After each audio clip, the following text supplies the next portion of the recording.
Hey, what's up, guys? It's Girl Hands, and I got a special guest commentator for this video. Go ahead and introduce yourself. What's up, guys? See if I don't stab you here. Hey, what's up, Stabby? And this gameplay video right here, you're actually going to see both mine and Stabby's perspective. It'll kind of change between the both of us depending on the action. Not the most impressive gameplay in the world, but it is special because we actually ran into... I don't know if he's the lead developer for multiplayer, but I believe he is definitely one of the multiplayer developers for Gears of War 3. Stabby, why don't you go ahead and talk to him, or talk about him, because I had no idea who he was when we got into this game. Alright, well, it all started on this this rainy day.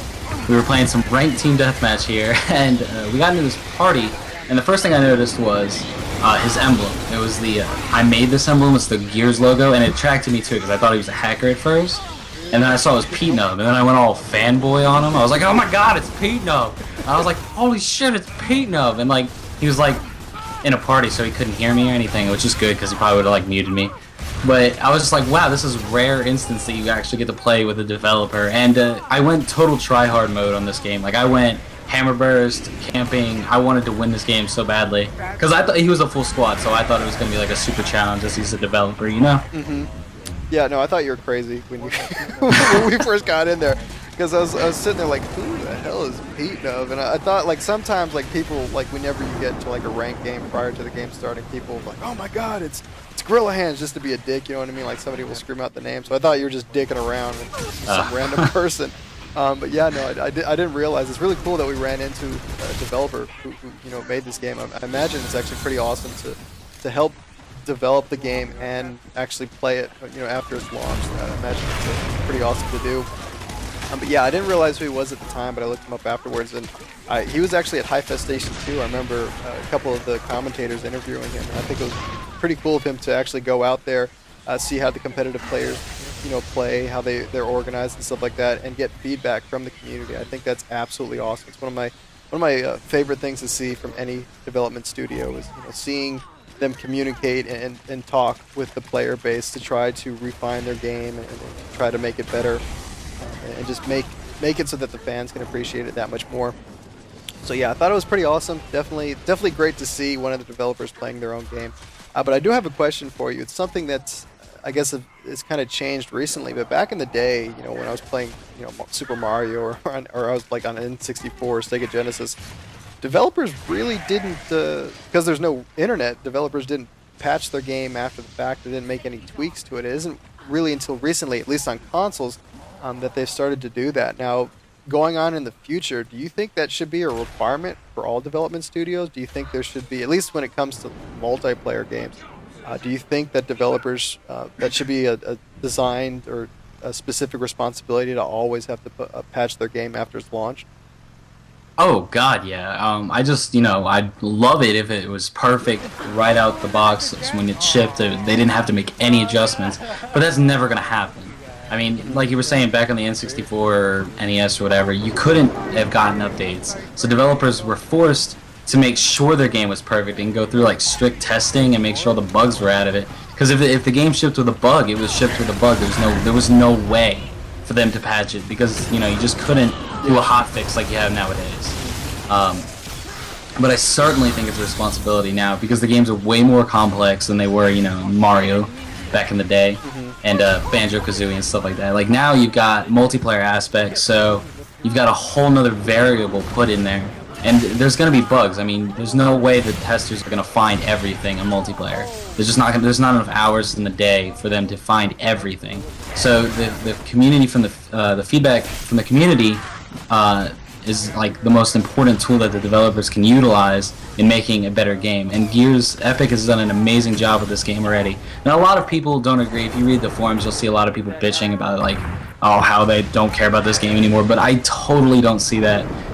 Especially Pete Nub. If you follow him on Twitter, he's always tweeting out about weapon fixes, and he's inviting people to his lobbies to talk to him, you know, and say, hey, this is kind of stuff I want to, you know, deal with. This is what's wrong with the game. And he was at Hi-Fest Station, which is like, you know, it's kind of a small event. I mean, it's not like MLG or anything, so it only had a few people, like a couple hundred people there, and teams I mean, and stuff. When you look at like the total player base, it's kind of small in terms of the group of people there. But the fact that he's still going out there and getting feedback from hardcore fans of the series, I think it's pretty awesome.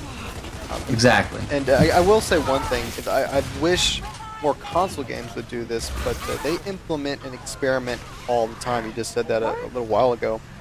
I mean, how many different playlists have they incorporated? Not only do they do like the variant playlist every weekend, which keeps the game fresh. I might not like all of them, but I mean, it's a new playlist every weekend. They don't really recycle very often either. They normally come up with some new stuff all the time. But even just traditional playlists that they incorporate, they're always experimenting with a lot of different variables. And I wish other games would do that, even if it's temporary, because it means it's a variant. It makes the game refreshing, and if enough people like it, they can actually introduce it into traditional game modes. So I really like that. Like, what did they just put out now recently? Zeta? Yeah, Zeta, which is 2v2. You can only go in a group of 2. It's 4v4 execution. So yeah, it's pretty interesting. Yeah, I like the fact that they did that, because I know a lot of people were complaining about. I think they had some stat out there, but it's like I'm completely pulling this out of my ass, but I think like 20% of the player population on Gears plays with the team, and then everybody else plays solo. So they made it 2v2 at least, so you're not ever running up against full teams. The most you'll ever run up to in terms of parties is 2 people. And they got rid of stopping power. You can't use sawed-offs. You can't use retros. Thank God. Yeah, there's no stopping power on the Lancer. I haven't tried it yet, but I know a lot of Gears 1 and Gears 2 fans, I guess I'd say, are really big fans of the changes. I haven't tried it out yet. I'd like to see how it worked in King of the Hill, but I think that's extremely dependent on how popular Zeta is. If Zeta is really popular, I think maybe they'll look in transitioning it into other game modes as well, but we'll have to wait and see. And I know there's people that are excited about it and other people that aren't really crazy about it at all. But the fact that they're doing it just to begin with, that speaks a lot about the game. Especially when you look at other games where they might balance stuff, but they definitely don't experiment and put in new game modes. So yeah, I wish more developers would do stuff like that. I definitely, when I see stuff like that, it makes me more inclined to want to purchase games that they make in the future, because it just shows the dedication that they had towards their product. So yeah, you got anything else? Oh, if they could change anything, what would you like to see changed? A few things. Spawns on certain maps need to be fixed. Just the basic one right there. Blood Drive King of the Hill is absolutely terrible. It's god awful. You'll spawn in the same spot, and then whoever spawns second always wins, because you get that 1 second of it. Yeah. But another thing is not too big. It's the execution. Whenever you go to execute somebody, it's Y if you're using the default setup. But it's also the same button to turn your camera towards a down teammate. So if you ever go to execute somebody and your teammate gets downed at that exact moment, you'll like flip the camera over across the screen, and you won't do the execution no matter how many times you push the button. Yeah, I would imagine that would kind of throw you off pretty badly. The only tweaks I'd like to see is sometimes the vault can get real iffy. Like sometimes I feel like I'm really far back. And I attribute that to lag most of the time. That might be, yeah. But other might times be just you're not on a dedicated server or something, I guess. Yeah, but sometimes I'll vault people and they're right there and it doesn't register. But yeah, I don't vault all the time, but I wish that worked a little better.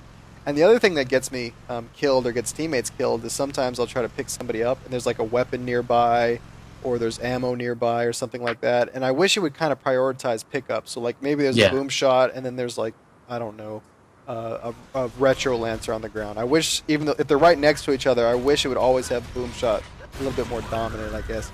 Not a huge issue, but like maybe if I'm trying to pick up a teammate and I only have a short time to pick them up, and instead it's trying to make me pick up Nasher ammo, that can kind of suck. I wish there was a way to kind of prioritize that. But other than that, I don't really have any problems with the game so far. So I'm really enjoying it. But definitely appreciate you coming on and letting me know your thoughts. Thank you for having me. And like always, guys, take it easy. I missed it.